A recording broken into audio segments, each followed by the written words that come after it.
Ken, you've been very much involved in the last two nuclear security meetings. The next one is taking place in March 2014 in The Hague. What do you think is the main challenge that this security meeting should address?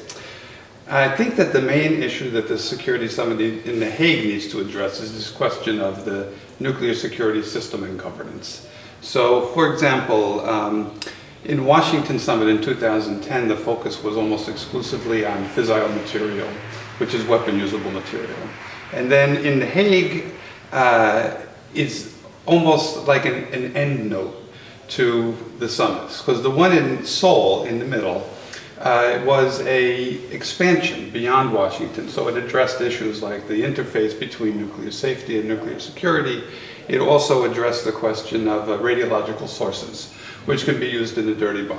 So we've dealt with now the full scope of nuclear material in the summit, and now I think we need to deal with the governance system. And The Hague, as the center of international law on the globe, is a perfect place to deal with that question.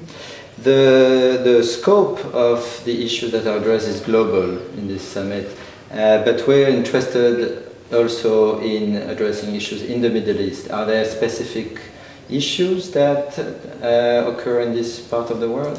Yeah, I mean, there are several nations that from the Middle East that are involved in the summit process.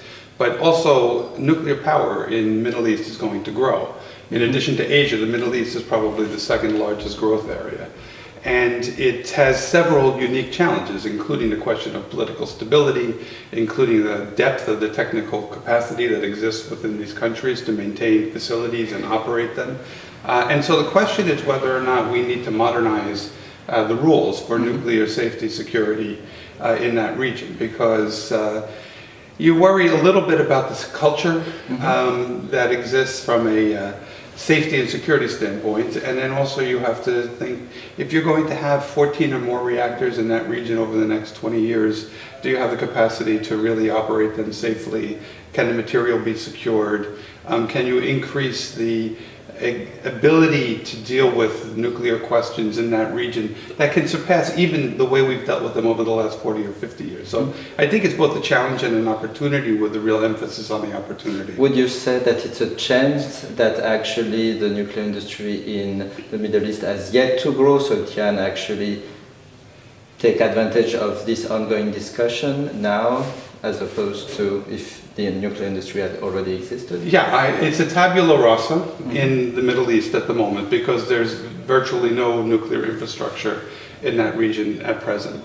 And so the question is, are we going to take the rules from the last 40 years and just apply them to a region which is very different? It's culturally much different from Asia, or much different from the United States and Europe, where lots of nuclear power exists, and put in place some new kind of groundbreaking rules for how we're going to deal with nuclear challenges, that being a region where you could institute them from the beginning as opposed to having to retrofit them after the fact. So yeah, I think there's real opportunity there.